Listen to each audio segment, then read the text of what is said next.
I'm here with an episode of The Witch's Bookshelf. I am going to be reviewing Psychic Witch by Matt Auryn and also Astrology for Real Life, a workbook for beginners by Theresa Reed. So the first one I'm going to review is Psychic Witch, which I was doing as my book club, book in my book club on my Coven, online on Patreon. Ugh, that's a mouthful. But basically we're going through a chapter a week, so it did take a little while to read this, but you can read this a lot faster than that. It is about, how many pages do we have here?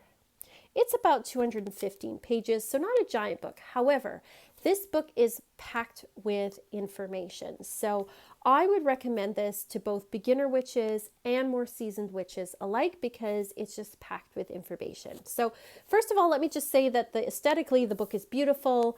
The design is beautiful. This has got that kind of lovely sort of, I don't know, like rose petal, rubbery kind of feel. It's beautiful.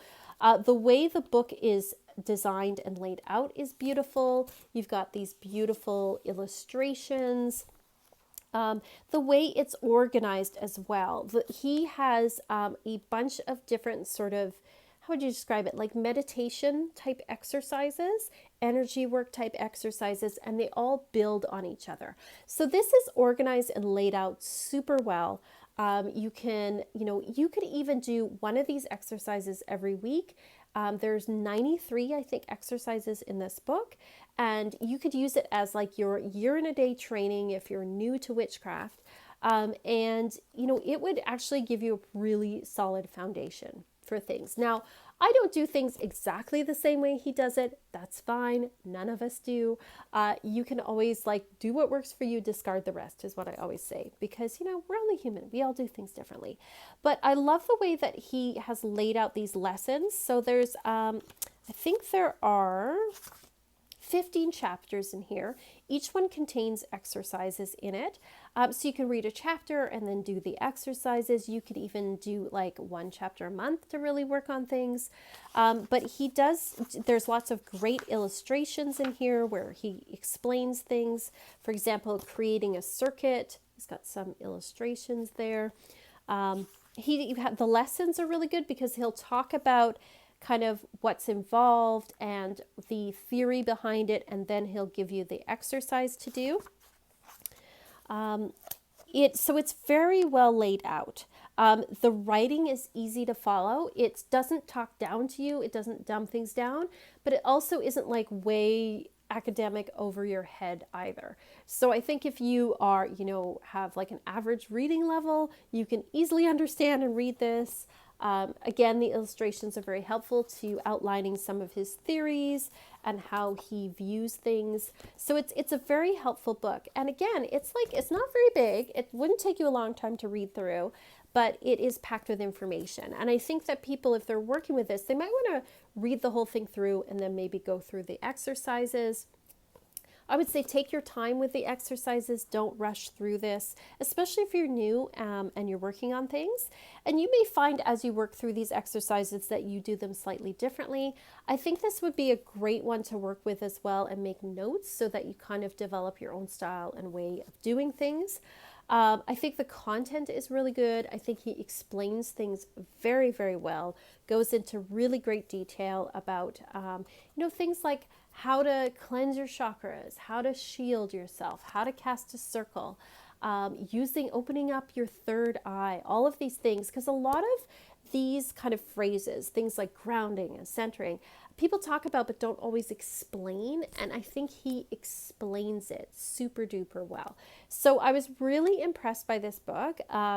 I think the information is great and really sound, and this is not dogmatic. This is something where you can adjust it to your own particular point of view in the world. So if you're Wiccan, if you're a Christian witch, if you work with Fae, if you are somebody a little more ceremonial, you can still all use this book no matter what your magical practice or background is. I think it's just very good general, solid magical base for things.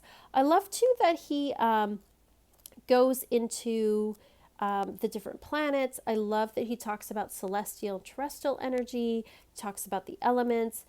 He also talks about sort of like this division between like the upper world, the middle world, and the lower world. Now, I don't always agree exactly with some of his theories about like the difference between your soul and your spirit, what the difference is, what the lower world's associated world and the upper world. But none of us is going to agree with everything. That's for sure. And you know what? You're probably going to read this and disagree with different things that I disagreed with. Like we're all our own individuals and nobody has all the answers anyway. And nor does he claim to either. He also talks about adjusting it for your own point of view and your own practice. I was just looking here here it is. There's this lovely outline of Baphomet, and he goes into this great explanation of what Baphomet is really about and how it's not satanic, and it's a symbol that combines, the upper, lower, and middle world, masculine and feminine, animal and human. Like it's combination. It's about balance. So I really love how he explains that. And also I love this illustration. It's really great. So I would highly recommend this book for, like I said, beginner witches and also people who are more seasoned in their practice. I think that I found the exercises in here really great. And sometimes it's good to get a refresher on things, right? Like even if you've been doing things for a long time.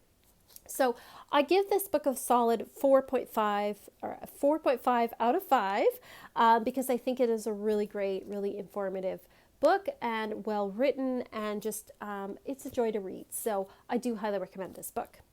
The second book I wanted to review is Astrology for Real Life by Theresa.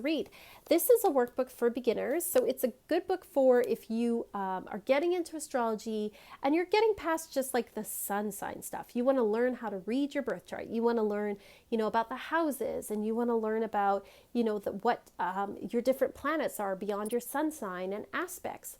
So this book, again, it's aesthetically, it's fairly pleasing. I think there could be more illustrations in here, more diagrams. However, how it's laid out, I would have laid this out a bit differently. I think the information in here is excellent. However, I think that the beginning part of the book might throw some beginners off because she talks about the houses, she talks about aspects, she talks about the planets, but it's in such kind of quick succession and in such detail that I think it might kind of intimidate people and throw people off a bit. I think what I would do is if you are looking to get into astrology and you pick up this book, what I might do is the second part of the book is kind of the what do you call it? The encyclopedia, sort of the, my Mars is in Cancer, so I'm going to look up what Mars in Cancer means.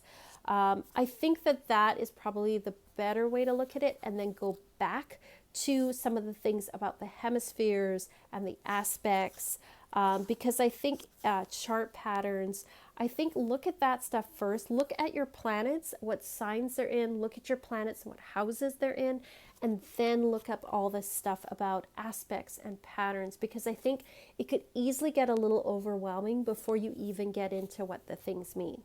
Now, as for the information in this book, it's excellent. It's packed with information.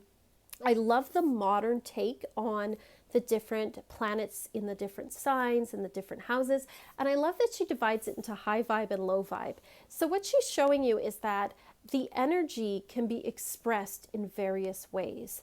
So for example, if you have a sun in Cancer, so sun in Cancer on the high vibe level is being imaginative, being creative, being a nurturer, somebody who is very close to attuned to the cycles of the moon and very sensitive.